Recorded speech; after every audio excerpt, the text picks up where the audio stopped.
como deixar de recordar o Geal ali atrás, né? Uma ex-carpintaria, né? Onde se improvisou então essa casa abençoada. E eu confesso a vocês que eu, quero crer, todos nós temos um amor imenso pela Mãe Santíssima, né? Mas a gente lembra-se pouco de José. Então a carpintaria e aquele momento ali, aquela casa me tocava muito fundo o coração. Eu me sentia de fato muito emocionado. Nós temos hoje uma proposta de conversa.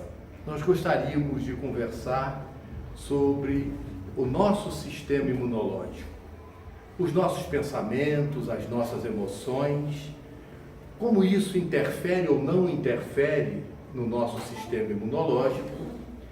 E aí a gente fala um pouquinho de doentes, doenças e saúde. É uma proposta um pouco ousada, mas a gente aqui, infelizmente, a gente perdeu aqui alguns minutos, então eu peço desculpas a vocês, mas em torno de umas 10h30, 11 horas a gente termina, vocês fiquem tranquilos. Falar de emoção e pensamento interferindo com a nossa saúde física, por incrível que pareça, é algo muito recente. Muito recente. Apesar de que na década de 30 do século passado, 1930 para cá, quando começou-se no Ocidente a estudar-se a questão do pensamento e emoção, isso não foi levado muito a sério pelas academias do Ocidente. Somente depois ocorre alguma coisa que chama a atenção e a gente pode chamar como um ponto precursor desse novo pensamento. E olha que eu estou falando de cerca de somente 50 anos atrás. É muito pouco tempo para a ciência. Em 1966, aí, viu por que eu mostrei a foto lá embaixo? Em 1966, existiu uma missão da NASA nos Estados Unidos que pretendeu lançar ao espaço a Apollo 6. E isso aconteceu. A missão ocorreu. Mas existiu um acidente nesse evento muito interessante. E nós vamos unir este acidente com a questão dos nossos pensamentos, das nossas emoções, com o nosso estado de saúde.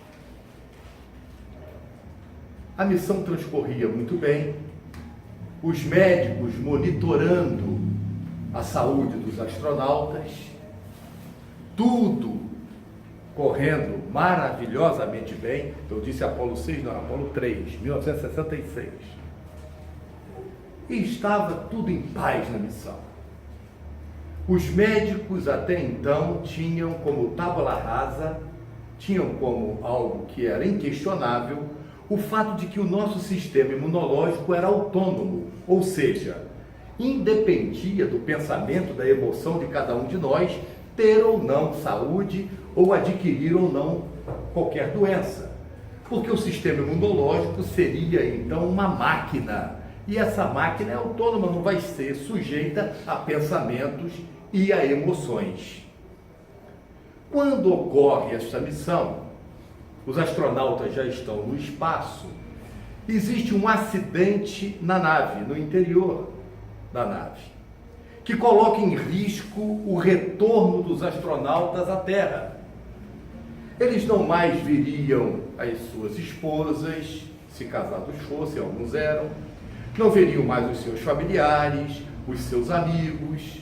Os casados então ficaram tristes demais, porque não poderiam mais retornar, não iam ver a sogra e tal. Isso tudo abala a saúde da pessoa. E acontece que nisso Os médicos monitorando a saúde dos astronautas, isso lá em Cabo Canaveral, lá nos Estados Unidos, eles identificaram que houve uma diminuição da atividade do sistema imunológico dos astronautas.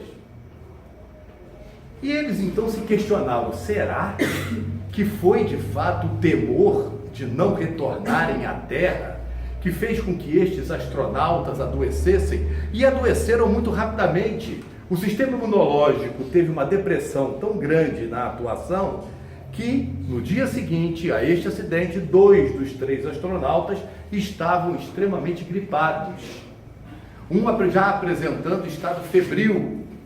Como isso vai acontecer? Registre-se então esse momento que, entre aspas, foi um acaso. Deixa eu só aqui passar rapidamente, que nós vamos, essa é a nossa proposta, o pensamento médico já falei para vocês, e aí a gente vai adiante para falar que houve de fato outro acidente, acaso, que corroborou com este entendimento de que o pensamento, a emoção da criatura interfere com a sua saúde. Mas isso já foi na década de 70, final dos anos 70, numa universidade americana chamada Universidade de Rochester. E aqui então a gente vai passar para mostrar que este aqui é a nossa programação. Vamos falar da Universidade de Rochester, de Stanford, de Iowa, de Harvard, a proposta crítica espírita para a construção da saúde integral e conclusão. Isso que eu teria feito com mais calma no início, se não fosse o acelerar do tempo. Pensamentos e emoções, a influência no sistema imunológico, pensamento médico há cerca de meio século falamos, e aqui o relato do ensejo para a evolução desse pensamento, que é a história que contei dos astronautas, e aqui, na Universidade de Rochester. Nesta universidade, acontece algo muito interessante. 2 pesquisadores, Nicholas Cohen e Robert Adler, eles vão fazer um experimento em laboratório, baseados em uma experiência de um cientista chamado Pavlov. Então não há necessidade de nós descermos a detalhes, mas muitos aqui já ouviram falar da questão do condicionamento estudado por Pavlov. O mais conhecido é dos cães. O que Pavlov fazia? Ele tocava o sino, chamava os cães e dava carne. Então, depois tocava o sino, no outro dia chamava os cães e dava carne, dava alimento para os cães. Depois de um tempo, bastava que ele tocasse o sino que os cães já salivavam abundantemente. Haviam associado, então, o sino à alimentação. Eles, então, tomando por base esse estudo e outros mais de Pavlov, pegaram os camundongos de laboratório e fizeram uma experiência extraordinária. Eles colocaram água e açúcar. Os ratinhos adoraram água com açúcar. Adoraram. Parece um pouquinho com a gente, né? A gente gosta de um guaraná, não gosta? Uma Fanta, uma Coca-Cola, de um suquinho de caju. Eles adoraram, então, a água. Aqui na Universidade de Rochester. O início da quebra desse paradigma. Mas os cientistas, pesquisando, fizeram algo um pouquinho diferente. Eles agregaram a esta mistura uma substância química chamada ciclofosfamida. Essa substância dá enjoo. Quem aqui enjoa em viagem, de ônibus, de carro, toma um medicamento. Geralmente é Dramin. Conhecem? Para não ficar enjoado, né? Pessoas que enjoam e tal. Não a gente que está acostumado a viajar, né, Antônio? A gente que não está acostumado a andar, né? Então, essa substância ciclofosfamida funcionava ao contrário, provocava enjoo nos ratinhos. E aí os ratinhos começaram a recusar aquela substância, ou seja, aquela mistura água com açúcar, por mais que eles gostassem. Ato contínuo, Robert Adler e Nicholas Cohen tiram a ciclofosfamida da mistura e só deixam água com açúcar para os ratinhos tomarem. E os ratinhos então começaram a tomar água com açúcar, mas rapidamente eles identificaram que muitos adoeceram. Alguns inclusive morreram, desencarnaram os ratinhos. E aí os cientistas pensaram o quê? Será? Nós fizemos a experiência uma única vez de ciclofosfamida que enjoou e eles recusaram essa substância que fizeram, não era suficiente, não seria suficiente para que eles adoecessem, muito menos que eles morressem. Será que eles associaram a mistura água com açúcar, com enjoo, e isso provocou neles um estado psicológico, um estresse emocional, que os ratinhos então adoeceram? Pois bem, esta experiência é considerado o início da quebra do paradigma no Ocidente e surge então a psiconeuroimunologia, essa palavra interminável, que deu sequência a uma série de outros estudos. Saímos de Rochester e vamos então, na década de 80, 90, para a Universidade de Stanford. E por que a gente pegou universidades americanas? Porque hoje existem muitos estudos em universidades alemãs, francesas, inglesas, universidades brasileiras. Aqui em Juiz de Fora tem uma pesquisa fantástica sobre esse assunto, também a USP, a Unicamp. Nós pegamos propositalmente as universidades americanas porque nós temos em nosso pensamento a ideia de que a cultura americana é unicamente materialista. É isso que a gente vê na mídia, é isso que a gente vem ouvindo e é isso que muitos de nós entroniza, sem querermos fazer juízo de valor. Por isso pegamos as universidades americanas. Nesta Universidade de Stanford, os cientistas pegaram pacientes humanos e pacientes detentores de uma doença degenerativa, poliartrite, que vai diminuindo o movimento das articulações e provoca dores muito intensas nas articulações. Mas pegaram estes pacientes e deram a eles os remédios, os medicamentos, a terapia que na época era disponibilizada para esse tipo de tratamento, mas também começaram a falar com eles sobre esperança, sobre confiança, sobre fé na melhora, fé neles próprios. E todas as vezes que eu uso a palavra esperança, eu gosto de registrar um pensamento lapidar de um filósofo de origem católica e professor universitário da USP em São Paulo e outras universidades, chamado Mário Sérgio Cortella. Aqui eles não falavam de esperança que vem do verbo esperar, porque esperança que vem do verbo esperar é espera, não é esperança. Eles aqui falavam de esperança que vem do verbo esperançar, que significa ir à luta, correr atrás, tentar, lutar, ainda que caia, que rale o joelho, levanta, vai de novo. É essa a esperança a qual os cientistas submeteram os pacientes de poliartrite para enfrentarem a doença. E falaram com eles: você tem condição de melhorar. Você precisa ter esta confiança. E fizeram uma metodologia científica. Dividiram o grupo de pacientes, obedecendo faixa etária, sexo, tudo adequadamente, e um grupo submetido a esse tipo de terapia e o outro grupo não submetido a este tipo de terapia. O que eles identificaram? Identificaram no grupo que era submetido à terapia para confiança, fé, autoestima, amor, pessoas que se amassem, autoestima, autoamor, eles tinham um procedimento e uma vida muitíssimo melhor.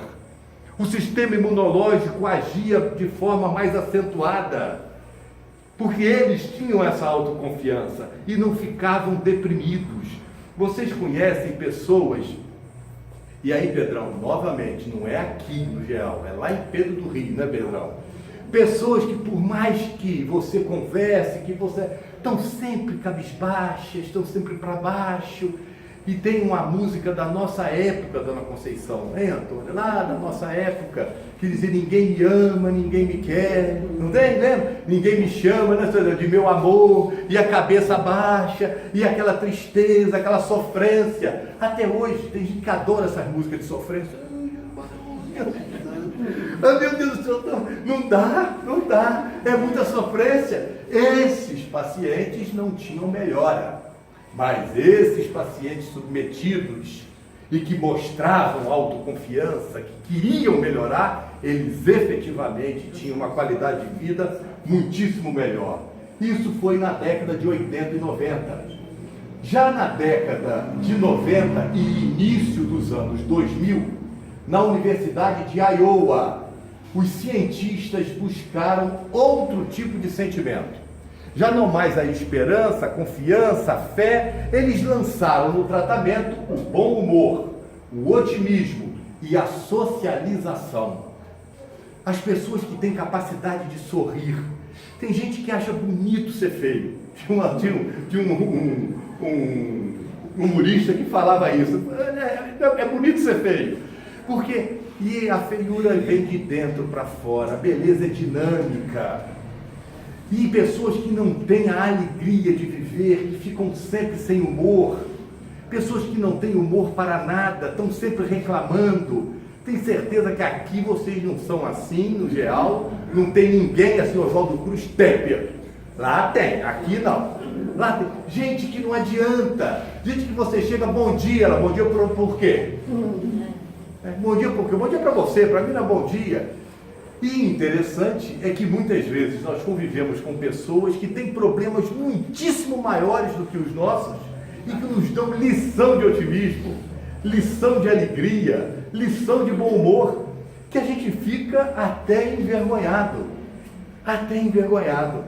Puxa vida, eu estou com um probleminha aqui, essa pessoa está com um problemaço, e ela está lá com bom humor, com otimismo, com vontade, está ali querendo se socializar, enquanto eu estou me enfiando na minha caverna, lembrando aqui do palestrante mineiro, estamos ali entrando na minha caverna, sem querer definitivamente dela sair. Eles pegaram estes pacientes e fizeram duas experiências. Uma no início dos anos 90 e outra já no início dos anos 2000. Nos anos 90, eles fizeram uma experiência e uma pesquisa que demorou bastante tempo com pacientes portadores de câncer de pele. Pegaram esses pacientes e submeteram esses pacientes a este tipo de terapia.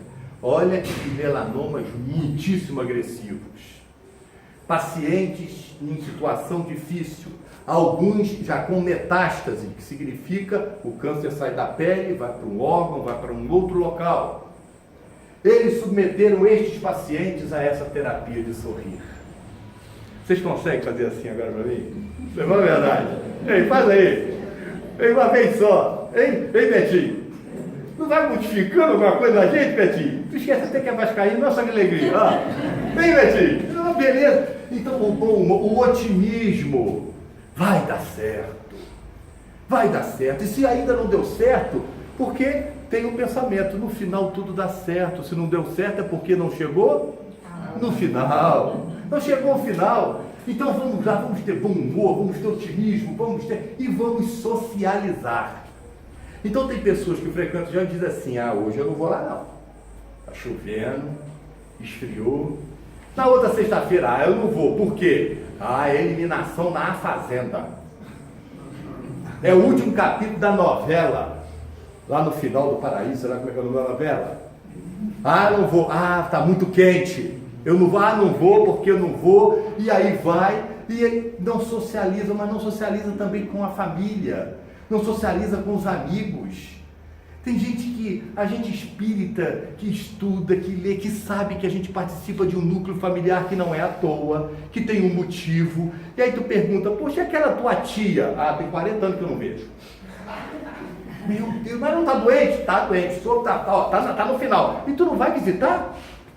Como é que pode? Aí a gente vamos socializar. Às vezes é meio complicado. Às vezes é complicado. Família é uma instituição maravilhosa, mas todas as famílias nossas individuais têm as suas complicações. Não é todo mundo que tem uma sogra como eu tenho. Tá certo? Já desencarnado. Então, a gente vai para você e vê uma situação, tadinha amada minha sogra.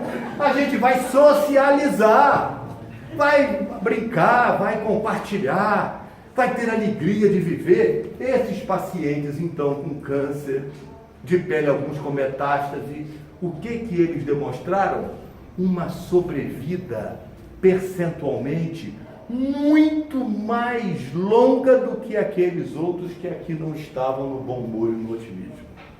E aqui vocês me permitem, ao falar do bom humor, dizer algo importantíssimo, que a gente em doutrina espírita, não em doutrina está corretíssimo, no movimento espírita, interpretando a doutrina, interpretamos de forma equivocada.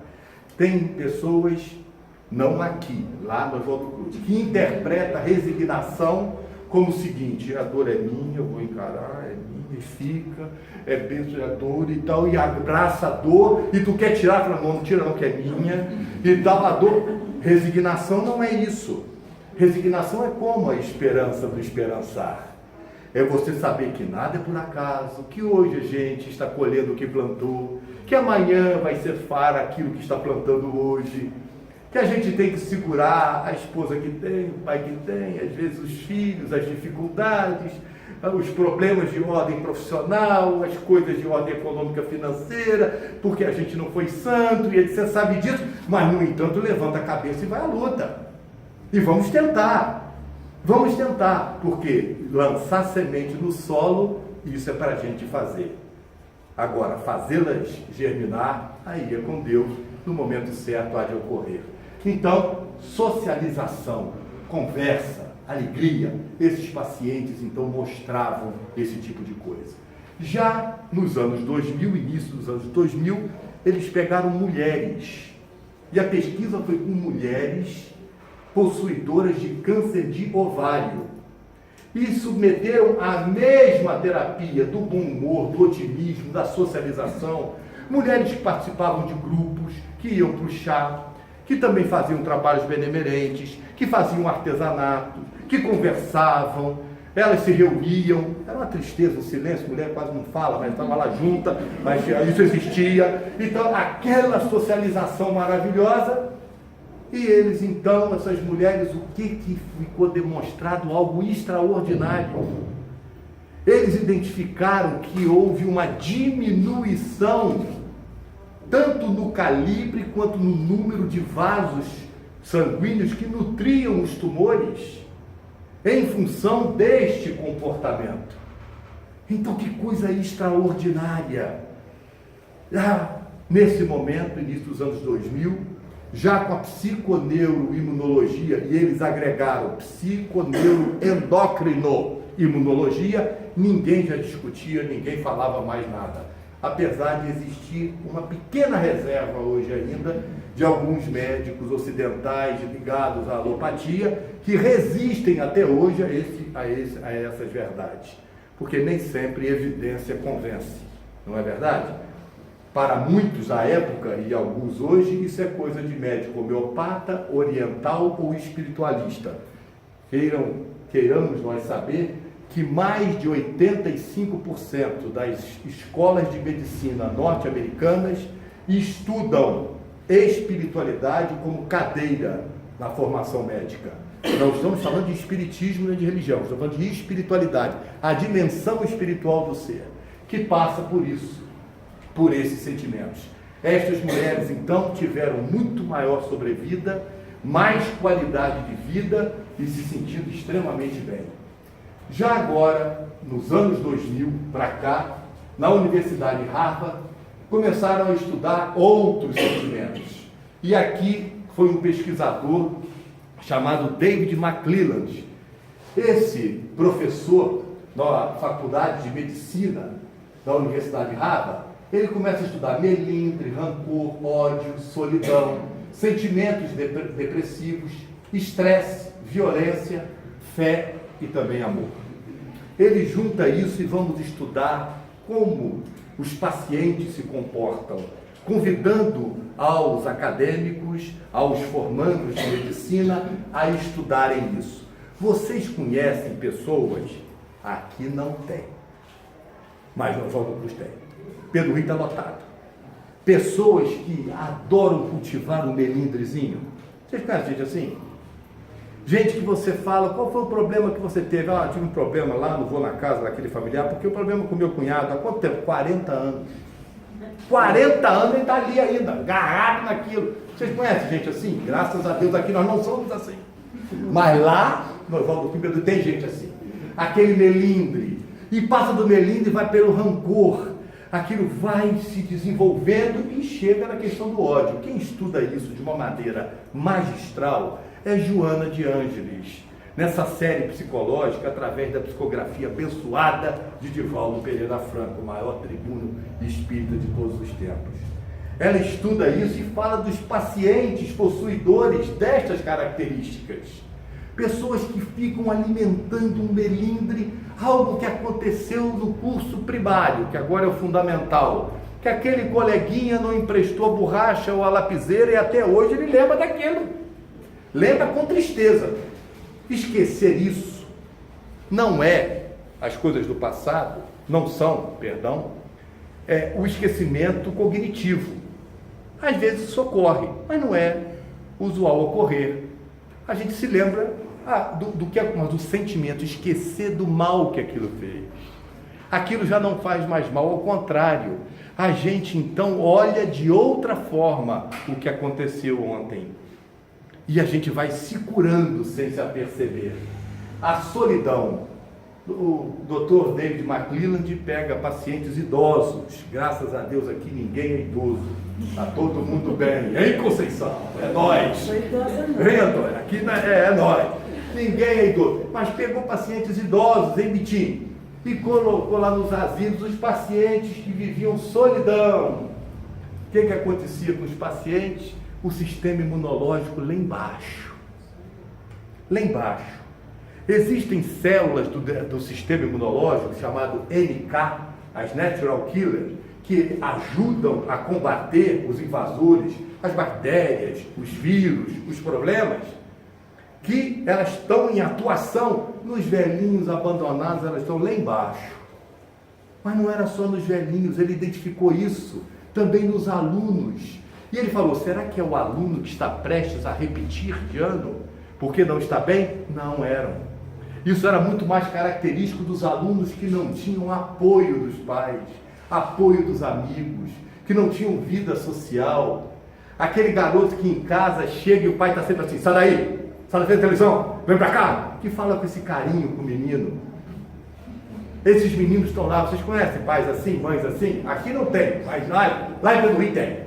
Tem. Sai daqui que é a hora do jogo. Fica quieto, menino. E o menino está fazendo alguma coisa. O garoto é excelente em geografia, excelente em português, mas está meio arranhando em matemática e tu em cima na matemática, gritando e chamando. Você é burro, desculpe a expressão. Você é isso, você não vai dar para nada. Ao invés de motivar, que bacana que você é bom em geografia, meu filho. Que bacana que você é bom em história, menino. Puxou o vovô, puxou o papai, olha que beleza, e levantar o garoto. Esses meninos iam lá para baixo, o sistema imunológico. E não só as NK, os linfócitos T. Esses linfócitos são células do sistema imunológico, por defesa são as células de excelência do sistema imunológico. Eles diminuíam em número e em atuação. Eles ficaram, então, os pesquisadores, por como isso acontece, os sentimentos, a solidão, esses sentimentos depressivos. É óbvio que ninguém aqui, e a psiconeuro, agora endocrinoimunologia, prescreve que as pessoas não devam recorrer aos fármacos. A psicoterapia e a terapia medicamentosa, isso tudo faz parte, no entanto, a necessidade de entender isso, porque isso já não é mais blá blá blá, não é conversa de médicos orientais ou espiritualistas. Isto é a ciência na metodologia que nós aprendemos a respeitar, como se as outras não fossem igualmente respeitáveis. Pega-se e fala-se então de violência, de fé e de amor. Nessa questão de violência e amor, eu creio que em certa palestra, falando de níveis de consciência, eu passei por isso aqui, talvez aqui, rapidamente. O Dr. David McClelland, apoiando-se em outro xará chamado David Felten, que editou um livro chamado A Cura e a Mente. Foi lançado no Brasil, editora Rocco, livro muito interessante. Ele, baseando-se nisso, em histórias do livro, ele pega uma turma de medicina na Universidade Harvard e divide a turma ao meio. Metade da turma ele coloca para assistir um determinado filme e a outra metade coloca para assistir um outro tipo de filme. A primeira turma, ele colocou um filme sobre a vida de Madre Teresa de Calcutá. O amor, a caridade, a doação desse espírito extraordinário que é Madre Teresa de Calcutá. E eles se emocionaram com aquelas cenas de caridade e de doação absoluta de Madre Teresa. E monitorados do sistema imunológico, sabe o que aconteceu com o sistema imunológico dos meninos? O sistema imunológico entrou em atividade mais intensa. As células aumentaram em número. E eles identificaram uma, inclusive, que é uma imunoglobina A, muito ligada às infecções respiratórias, que na garotada aquilo cresceu de tal maneira que não tinha resfriado que chegasse, não tinha problema de que desse. Eles estavam ali com gasolina azul. Olha que maravilha. Mas pegaram a outra turma e colocaram outro filme. Um filme sobre Átila, rei dos hunos. Briga, parecia esse MMA. Briga, sangue, desculpe que eu não quero criar essa imagem aqui nesse momento. Mas sabemos do que estamos falando. O que aconteceu com o sistema imunológico dessa turma? Deprimiu-se. Imunoglobina A foi lá no chão. Os NKs, a natural killer, deixaram de atuar. E os linfócitos T que existiam já não se acopłavam adequadamente às células agressoras, porque isso é feito através de neurotransmissores, que não são só produzidos pelo cérebro, eles descobriram, produzidos pelo estômago, pelos rins, pelos intestinos. Nós dividimos o corpo humano em sistemas, em órgãos, só para estudarmos, porque na verdade é um conjunto, é um todo. E eles entenderam isso. E aí a gente se pergunta, como explicar então a quantidade absurda que nós temos hoje de pacientes em todos os consultórios médicos? Olha, não queremos ser aqui levianos e dar uma única causa. Existem uma série de fatores, alimentação, uma série de fatores, mas esta situação dos pensamentos e das emoções já se encontram comprovadas na situação da promoção do sistema patológico das pessoas, ou seja, o contraponto do sistema de saúde de integridade. Quando a gente chega no final de domingo, depois dos programas, não importa o canal que estejamos assistindo, o assalto, a violência, a agressão, o tiro, nós vamos ter aquele filme para finalizar o domingo, para preparar o nosso sono tranquilo para enfrentar a semana. Como é que a gente pode querer ter saúde? Já não é mais papo de, entre aspas, religioso, papo moralista, é ciência. E o Dr. David McClelland, então, pega e define isso. Estes pacientes, então, esses alunos, então, submetidos ao filme do amor, tiveram um outro tipo de comportamento imunológico.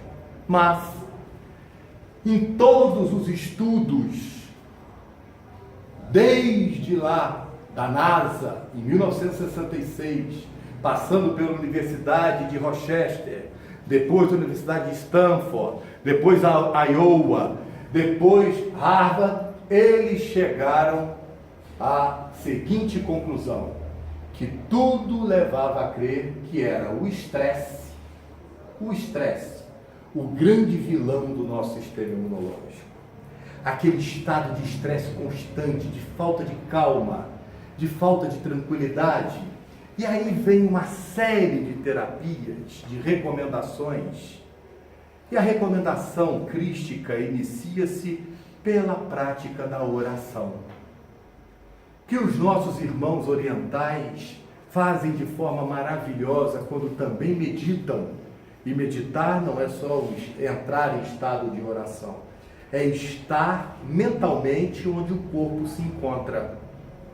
Sobretudo, poderíamos sintetizar desta forma: meditação seria: nós estamos aqui agora em uma palestra espírita.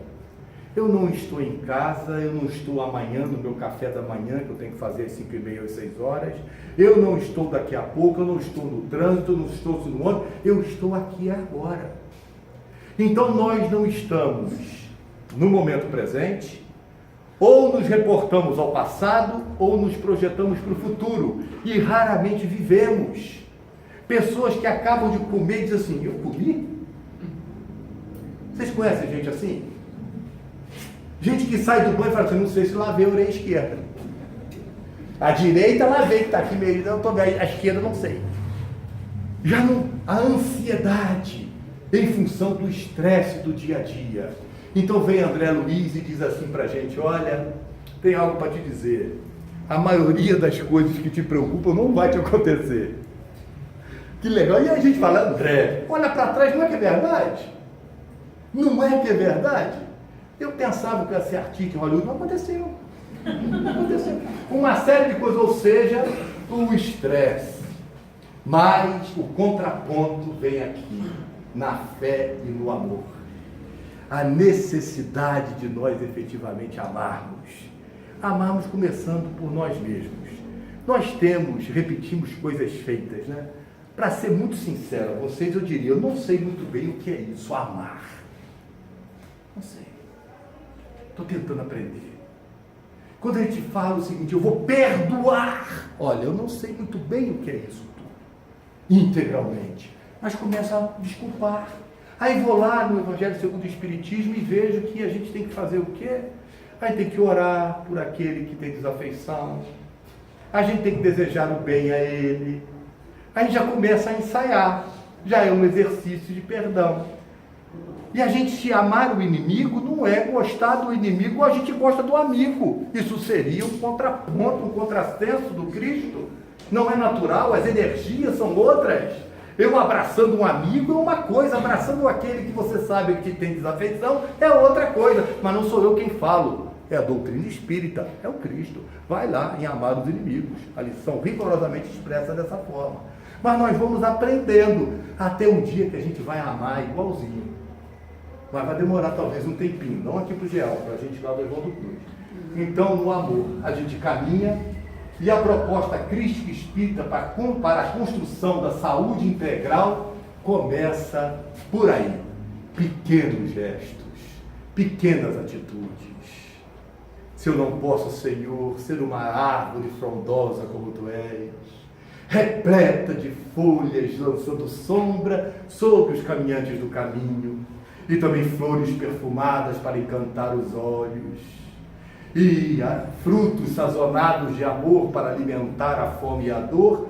Faz-me, Senhor, um pequeno arbusto, diminuto, mas que vá gradativamente crescendo, até que um dia eu também consiga ser, Senhor, uma árvore mais ou menos também frondosa. Um tempo que não é perto nem longe, mas que nós podemos nos determinar a construir. Esta é a proposta crística espírita para a construção da saúde integral. E aí, para a gente começar essa construção, a gente inicia por aqui: transcendência do ego. A gente supera. Essa é a hora de Tá? Não, esquece. Nós vamos ficar até meia-noite que você ouviu, tá? Não, são 5 para 9, Pedro. Não deu. O que é isso, gente? Pode até Tu manda, cara. Vem. Até que horas, Pedro? meia-noite. Meia-noite. Tá vendo? O que é isso, gente? É brincadeira dele. Vai embora não, filho. É brincadeira dele. É brincadeira dele. Então a gente começa na transcendência do ego. A gente suplanta e entender. Esta semana eu falei uma frase para um amigo que é mais do que amigo, é um irmão, é mais do que um irmão, é um amigo, que é o Alexandre Castanhola Gurgel. disse a ele: quanto mais espíritas nós somos, né, Jean? Mais universalistas nós nos vemos. E quanto mais universalista nos transformamos, mais espíritas nos reconhecemos. Porque a doutrina espírita está na transcendência do ego, no exercício do amor, na caridade. E aí a gente não vê cor, não vê religião e não vê idade. Não vê sexo nem posição social. Então aqui a gente vê Francisco de Assis. Já não sou eu, mas quem vive é o Cristo que vive em mim, parodiando então as palavras de Jesus. Martin Luther King, eu tenho um sonho, e fala de igualdade, fala de liberdade, fala de amor. A gente vê Dalai Lama, que sendo perseguido por uma série de circunstâncias geopolíticas, permanece dando lições também de amor para o mundo inteiro, desde o Oriente. Yogananda, espírito nobre, cheio de lições, que vai desde meditação até interpretação cósmica. Maravilhoso Yogananda. Bezerra de Menezes, o médico dos pobres. Bezerra de Menezes, chamado pelos médicos cômpares dele, contemporâneos, de louco, porque quando ele ia subir o morro da miséria para atender a tristeza lancinante lá no alto onde ninguém ia, os colegas falavam: olha, lá vai o louco. E quando ele chegava, os pobres miseráveis, agasalhados pelo amor de Bezerra, diziam: chegou o santo. Aqui, irmã Dulce, quanta coisa linda, doce a conversar pelo nome. Quanta coisa fantástica de irmã Dulce. Lembro-me de Divaldo contando de uma necessidade de cama, e ela chega no hospital e o Divaldo, amicíssimo, estavam sempre juntos e permanecem juntos, não tenham dúvida. E ele: olha, irmã, eu vou conversar com amigos, temos condição e vamos trazer alguma cama. E leva uma cama especial para ela. E ela disse: oh, meu filho, que cama linda, leva lá para a enfermaria, para o pobre, mais pobre. Mas, irmã Dulce, a senhora, meu filho, deixa eu ficar dormindo aqui no estrado, no chão, porque enquanto eu estiver aqui, outras camas vão chegar para os pobres. Essa dimensão crística para a construção da saúde. Mãe menininha do Cantuá, quanta coisa boa, quanto preconceito, quanta discriminação por causa da cultura africana, a cultura negra. Quanta supremacia racial, branca, ariana, tripudiando a pele negra, e ela, dentro do entendimento, ajudando e fazendo bem. Madre Teresa de Calcutá, contamos aqui do filme e tantas experiências. Certa feita alguém disse: madre, eu não faria o que a senhora está fazendo, limpando feridas, leprosos, crianças, por dinheiro nenhum. E ela: nem eu, meu filho, por dinheiro nenhum. Porque não é dinheiro, é amor. E aí a gente vai aqui para Francisco Cândido Amor Xavier. Ai, meu Deus, que dimensão espiritual. Como entender o Chico, onde ele se encontra espiritualmente?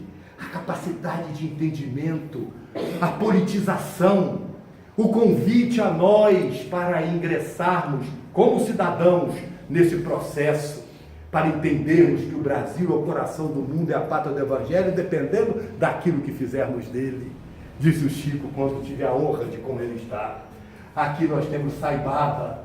Quando o nosso querido Divaldo visitou Saibaba e viu a mediunidade e tudo que Saibaba fazia e as curas que promovia, chegou no Brasil e falava de Saibaba com amor, e o movimento espírita deu lambada no Divaldo para tudo quanto era achado. Está aqui Saibaba.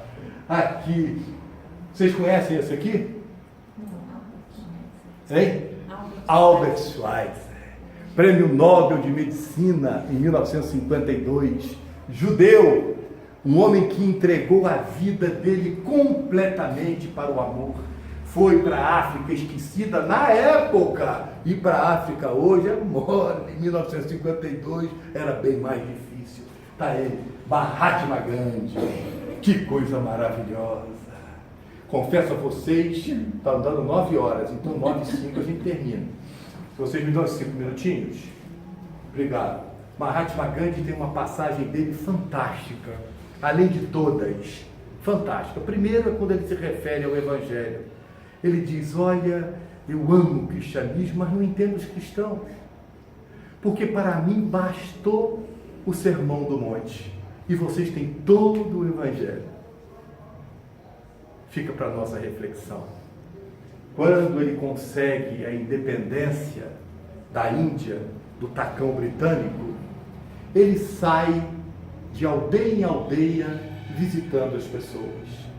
As pessoas têm essa necessidade e iam se consultar e falar de todos os problemas. Ele então montava uma pequena tendinha, as pessoas ali, e nessa simplicidade ele ia atendendo as pessoas. Até que um determinado dia, a fila se forma em uma dessas aldeias, uma fila quilométrica, no sol do meio-dia, e lá pelas tantas chega uma mulher e uma menina, uma jovem, e a mulher dirige-se a Gandhi e diz, Bapo, um tratamento carinhoso. Eu queria que você pedisse a minha filha para comer menos açúcar. Ela tem comido açúcar demais e comer açúcar demais não faz bem para a saúde. Peça a ela, por favor. Gandhi olha para ela, olha para a menina e diz assim, olha, eu vou fazer outras visitas em algumas aldeias mais adiante. Daqui a 15 dias, a 2 semanas, eu estarei aqui de volta. E eu queria que você aqui retornasse com a sua filha. A mulher não entendeu muito bem, porque sabia que se Gandhi pedisse, a filha iria aquecer por causa da ascendência moral de Gandhi. Mas aqueceu. Gandhi foi, 2 semanas depois ele voltou naquela mesma aldeia. A mesma cabaninha, o mesmo procedimento, a fila, o sol causticante lá pelas tantas, quase meio-dia, aquela mesma senhora. Ela entra naquela tenda improvisada, na verdade era um pano, se aproxima de Gandhi e Gandhi faz assim um leve sorriso com a mão, a reconhecera. Vira-se para a menina, minha filha, não coma muito açúcar. Comer açúcar não faz bem à saúde. Nada em excesso. Busquemos o equilíbrio. O caminho do meio é o caminho da virtude. Tá bem, Bapo, não comerei mais tanto açúcar. E aí vai. A mulher agradece e quando está saindo da tenda retorna. Bapo, me perdoe, eu não quero parecer ingrata e nem ser mal educada, mas por que você não falou isso há 2 semanas? Há 15 dias? Eu já não sou tão jovem, já tenho uma certa idade e me fez aqui retornar. E Gandhi olha para ela, dá um sorriso. Você quer saber por que eu não disse para sua filha comer muito açúcar há 15 dias, há 2 semanas? Por um único motivo, minha filha. É porque há 15 dias, há 2 semanas, eu também comia muito açúcar.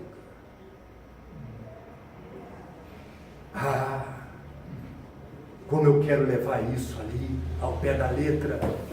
Porque se ao pé da letra eu levasse isso de fato no dia de hoje, eu não poderia falar a maioria das coisas que lhes disse.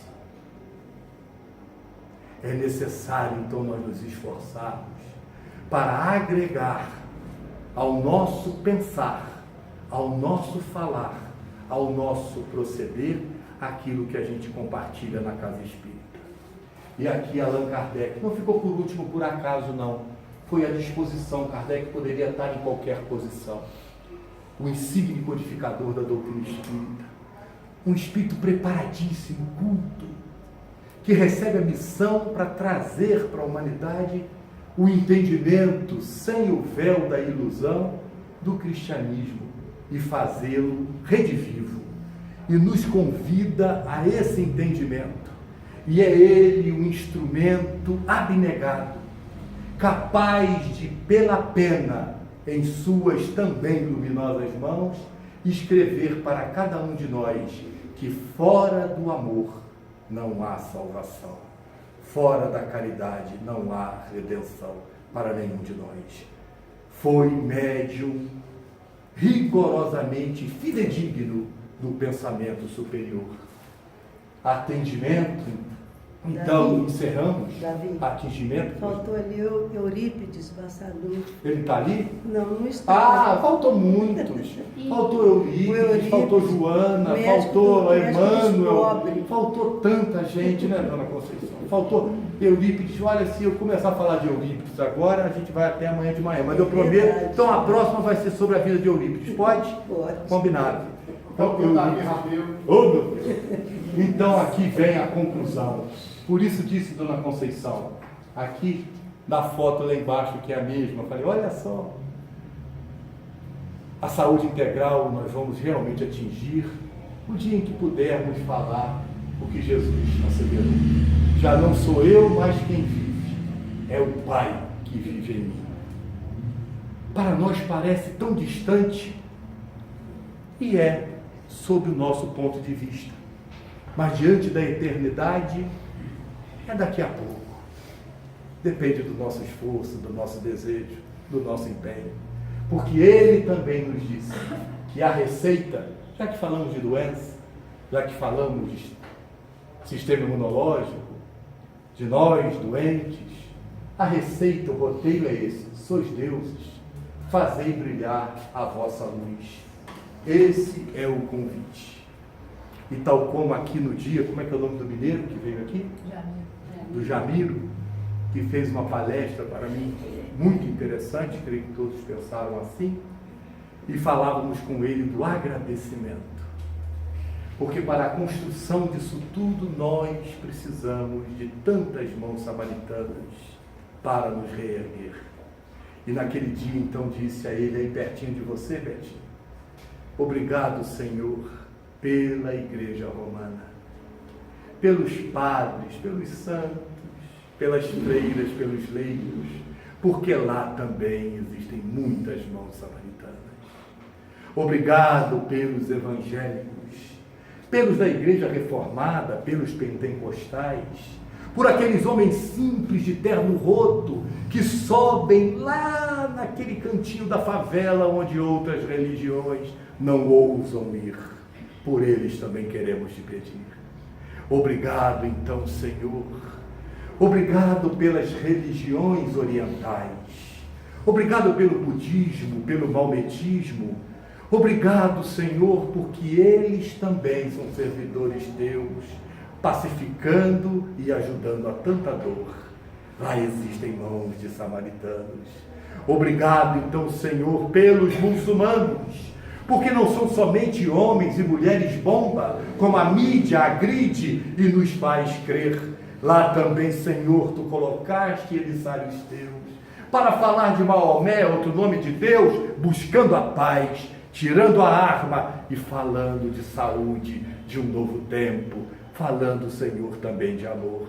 Queremos te pedir pelos judeus, aqueles que mesmo dizendo não acreditarem em ti, já se entregaram aos braços teus, fazendo como Albert Schweitzer, o exercício do amor e da caridade.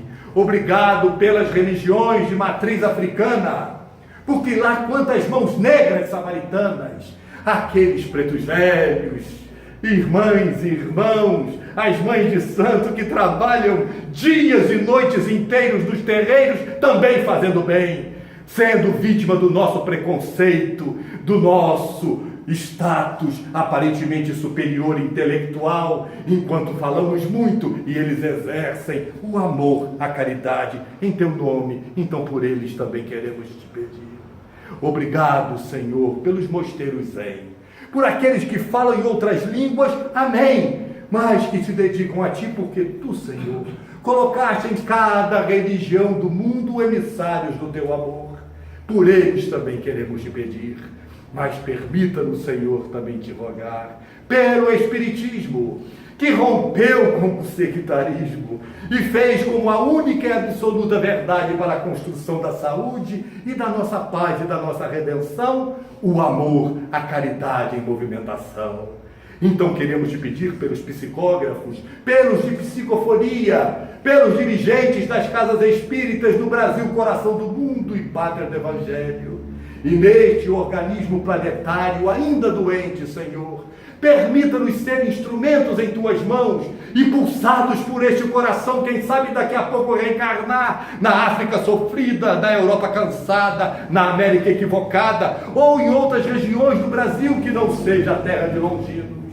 Obrigado então, Senhor, por essa doutrina santa, por esta oportunidade abençoada, e que nós, conscientemente, queiramos anelar com o amor, com o otimismo, com a alegria, com a vontade de viver, para termos saúde de fato integral, um dia, a começar de agora, agradecendo a vocês pela paciência e pelo avançar da hora.